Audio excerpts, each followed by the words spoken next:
Est-ce que je suis un interprète capable de ça? C'était la question que je me posais. Ça peut faire karaoké. Les chansons sont super.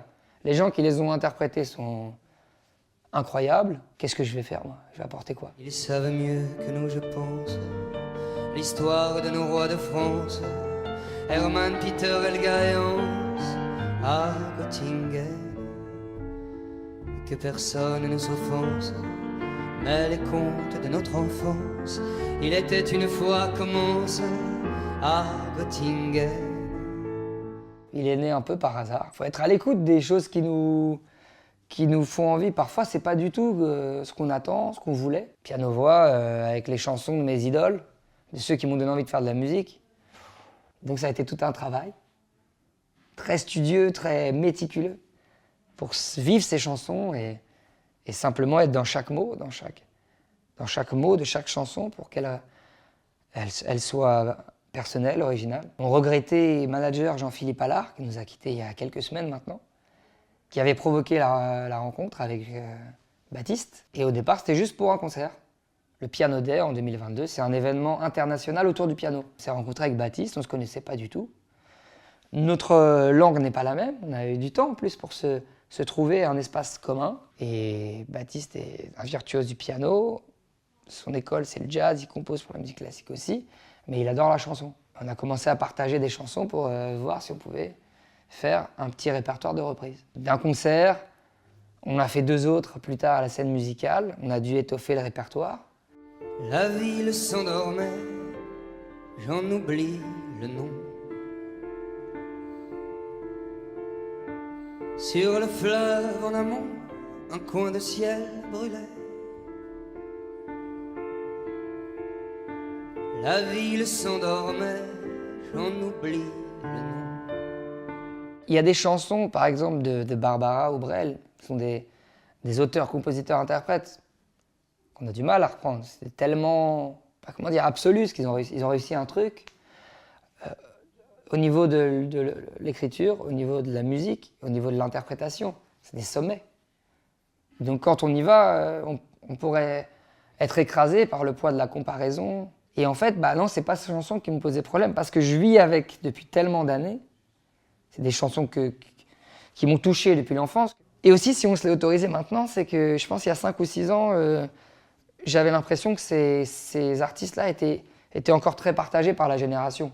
Que tout le monde connaissait Brel, Brassens, Ferré, tout ça.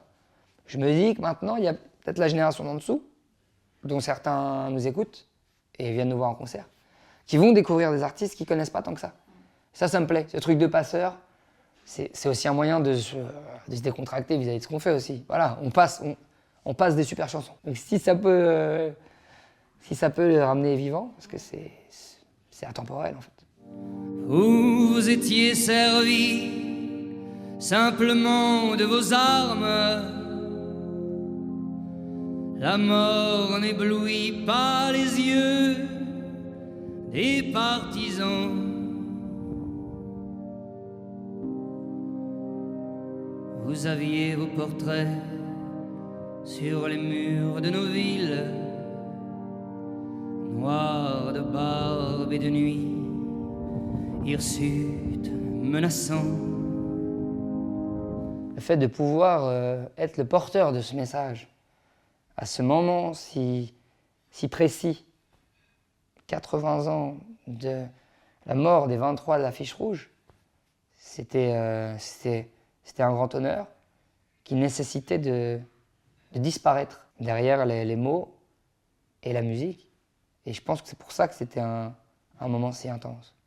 Ce n'était plus rien que le message. Avec le recul, je sais que dans une vie d'artiste, il n'y a pas beaucoup de moments comme ça, quoi. Je sais que c'est un moment gravé à jamais. Et finalement, mais c'est pas si facile à faire, parce que quand on est sur scène ou quand on est devant des gens, on peut avoir peur de mal faire. On veut exister parfois, c'est une manière de se protéger. Là, cette chanson est un refuge pour nous. On la chante depuis des années avec Feu Chatterton. C'est pour ça qu'on était invité à la jouer au Panthéon. C'est alors que l'un de vous dit calmement: bonheur à tous, bonheur à ceux qui vont survivre. Elle est une leçon, elle est un message porté à nos générations. Encore plus aujourd'hui, encore plus maintenant, là, dans notre époque. Se souvenir que des FTP, MOI, des étrangers, nous ont sauvé la France, au nom d'un idéal républicain, au nom d'un idéal de fraternité, au nom de la liberté. C'est pas anodin. Je pense que il y a quelques années, chanter cette chanson, ça n'aurait pas résonné en chacun de cette façon.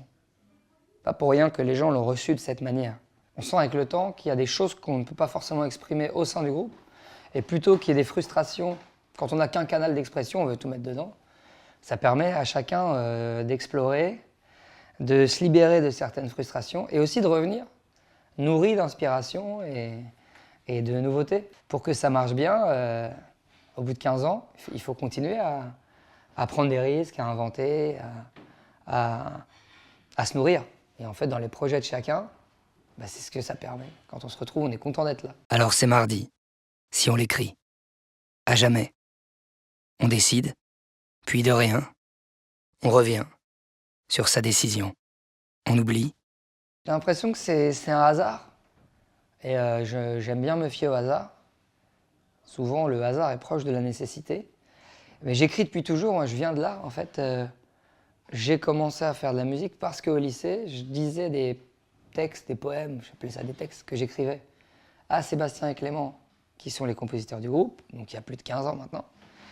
Et c'est eux qui m'ont dit un jour, faisons un groupe pour que tu mettes tes textes en musique. Donc je viens du texte, j'ai toujours écrit.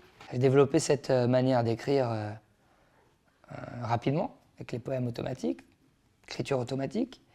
Et je me suis dit que c'était l'occasion d'écrire des poèmes pour les gens. Parce qu'au bout du compte, ça prend 10 minutes. Peut-être que les gens, à la pause déjeuner, peuvent trouver 10 minutes pour venir me voir dans mon cabinet. Et donc j'ai eu cette idée du cabinet de poèmes minutes, comme cordonnier minute, coiffeur, manucure, micro-sieste, je sais pas.